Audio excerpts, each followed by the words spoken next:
ಧರ್ಮ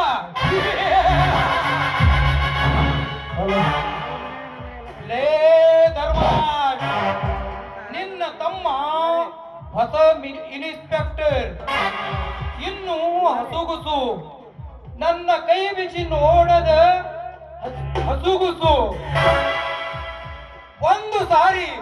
ಒಂದೇ ಒಂದು ಸಾರಿ ನನ್ನ ಹಣದ ಬಿಸಿ ತೋರಿಸಿದರೆ ನಾಯಿಯಂತೆ ಬಾಲ ಅಲ್ಲಾಡಿಸುತ್ತ ಬಂದು ನನ್ನ ಪಾದದ ಅಡಿಯಲ್ಲಿ ಬೀಳುತ್ತಾನೆ.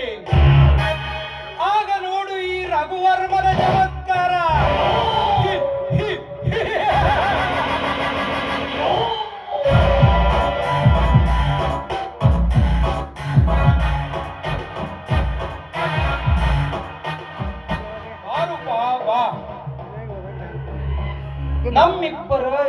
ನಮ್ಮಿಬ್ಬರ ಪ್ರೀತಿಯ ಗುಟ್ಟು ಯಾರಿಗೂ ತಿಳಿಯಬಾರದು. ನಾವಿಬ್ಬರು ಈ ಹೊರಗಿನ ಪ್ರಪಂಚಕ್ಕೆ ಅಣ್ಣ ತಂಗಿಯರಾಗಿರಬೇಕು. ಅಷ್ಟೇ ಅಲ್ಲದೆ ಆ ಪ್ರತಾಪನಿಗೆ ಕೊಟ್ಟು ನಿನ್ನನ್ನು ಮದುವೆ ಮಾಡುವೆನೆಂದು ಮಾತುಕೊಟ್ಟಿದ್ದೇನೆ. ಅವನನ್ನು ಮೋಹಿಸಿ ಪ್ರೀತಿಯ ನಾಟಕ ಆಡಬೇಕು.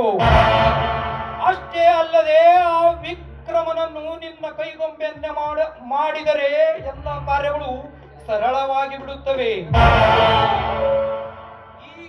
ಈಗಾಗಲೇ 30 ಫ್ಯಾಕ್ಟರಿಗಳು ನನ್ನ ಹೆಸರಿನಲ್ಲಿವೆ. ಅಷ್ಟೇ ಅಲ್ಲದೆ ದುಬೈ ಕೋತ್ವಾಲ್ ನನ್ನ ಎಲ್ಲ ಹೆಸರಿನಲ್ಲಿ ಅರ್ಧ ಪಾಲುದಾರಿಯಾಗಿದ್ದಾನೆ.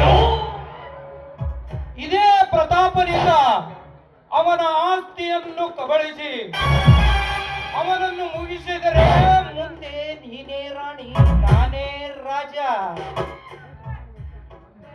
ಆಯ್ತು ರಘು, ನೀನು ಹೇಳಿದಂತೆ ಆ ಪ್ರತಾಪನನ್ನು ಮದುವೆ ಆಗೋ ರೀತಿ ನಟಿಸಿ ಅವನ ಸರ್ವ ಆಸ್ತಿಯನ್ನೆಲ್ಲ ಎತ್ತಾಕಿಕೊಂಡು ಬರ್ತೇನೆ. ಅಷ್ಟೇ ಅಲ್ಲ, ಆ ಪೊಲೀಸನನ್ನು ನನ್ನ ಕೈಗೊಂಬೆಯಂತೆ ಆಟ ಆಡಿಸ್ತೀನಿ. ಏನಂತೀರಾ? ಅಷ್ಟು ಮಾಡು ರೂಪ. ನೋಡು ಆ ರಘುವರ್ಮನ ಕಾರಸ್ಥಾನ. ಈ ನಾಡಿನ ಯಾವ ಮೂಲೆಯಲ್ಲಿ ಮನೆ ಕಟ್ಟಿದರು ಅದರ ಮೇಲೆ ನಿಂತು ನೋಡಿದರೂ ನಿನ್ನ ಮಹಾರಾಷ್ಟ್ರದ ಗಡಿ ಕಾಣಬೇಕು. ಅಷ್ಟೇ ಅಲ್ಲದೆ ಆಕಾಶದಲ್ಲಿ ಜೋಕಾಲಿ ಕಟ್ಟೆ ನಿನ್ನನ್ನು ಉಯ್ಯಾಲೆ ಆಡಿಸುವೆ. ರೂಪ, ನಡಿ, ಒಂದು ಪೆಗ್ಗು ಹೊಡೆದು ನನ್ನ ಮನ ತಣಿಸುವ. ಆಯ್ತು, ನಿಮ್ಮ